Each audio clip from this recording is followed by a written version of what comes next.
the three religions that are called Abrahamic religions have a pattern in common. Judaism is holding as truth the Torah, that is the first 5 books of the Bible and the prophets, and the Talmud and Midrash, that are the commentaries and interpretative comments from the sages, the scholars of the Torah. The Muslims, Islam, has the Quran that was received, as he said, by Muhammad, and the Hadith that are a compilation of sayings from Muhammad and his close allies. And the Catholic Church has the Bible and tradition from the 1st century down the line until today and tomorrow. The only one that is different is what is called sometimes the Protestant Church, or say Christianity globally, that has only the Bible. And they try very hard not to add tradition to it, although, humanly speaking, there are always tendencies to add tradition. But as followers of the way, followers of Jesus, we only hold the Bible as truth, nothing else. Now, today I want to start looking at those things that have crept into Christianity, beliefs that have been added, especially in Catholic Church. I used to be a very devout Catholic, but I left the Catholic Church age 18. And the reason was my study of the Bible. And so I will use my experience and my knowledge to explain some of those things. The one I want to look at today is confession. You know that normally in Catholic Church there is a tradition that is what is called for them a sacrament. That is confession. The sacraments are means of grace, ways to connect deeper with God. And Catholic Church has 7 sacraments. Now we are looking at confession. Confession is an act of confession, as it is said, and reconciliation that you go through. You go to church regularly to meet a priest. Before, it was in a box, the confessional. Nowadays, there is no need for that, but it's still the same system. You go to the priest and confess all those things that you should have done that you have not done, and those things that you should not have done that you have done.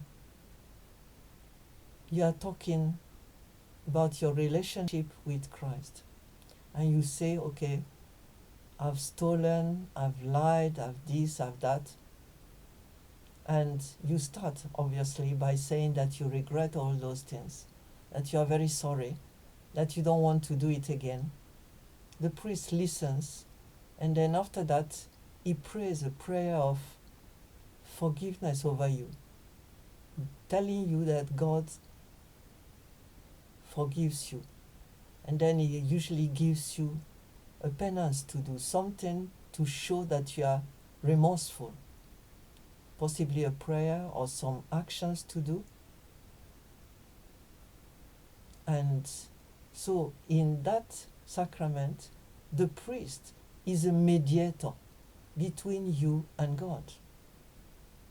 You don't talk to God, you talk to the priest. And my own experience of it was I used to confess once a week, which some people do only once a year.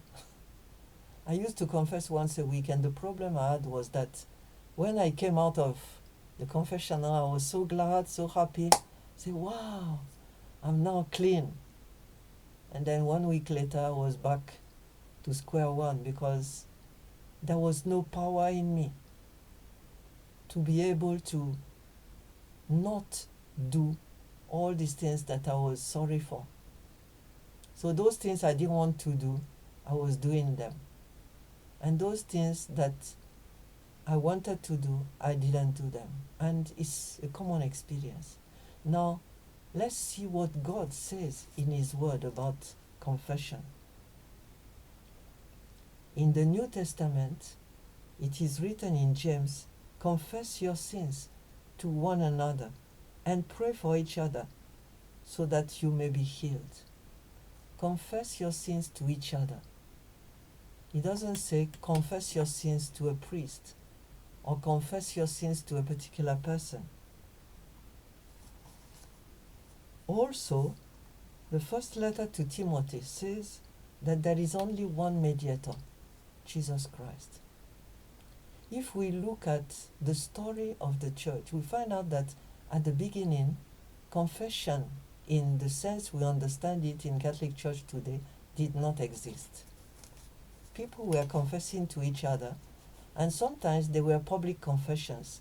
Like in the Acts of Apostles, it is recorded that some people that had practiced witchcraft decided to change their ways, and they came out publicly, brought all their witchcraft books of a recorded price that was very high, and burnt them, and confessed that they had finished with witchcraft, and they changed to an obedience to Jesus Christ.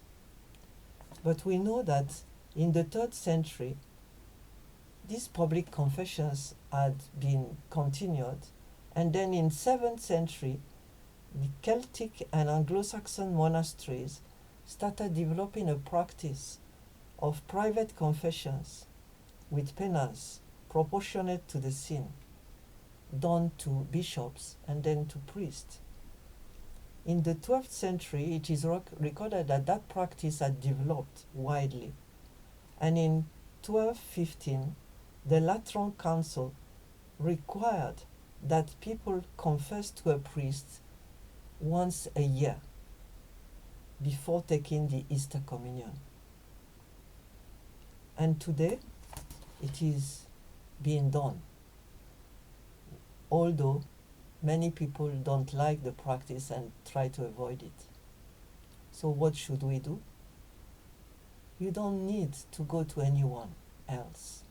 There is only one mediator, Jesus Christ the righteous, that is our advocate by the side of the Father. So if you know that you have done wrong, don't wait for 1 hour or 1 day or 1 week. Just kneel down or bow where you are and say, Father, I'm so sorry.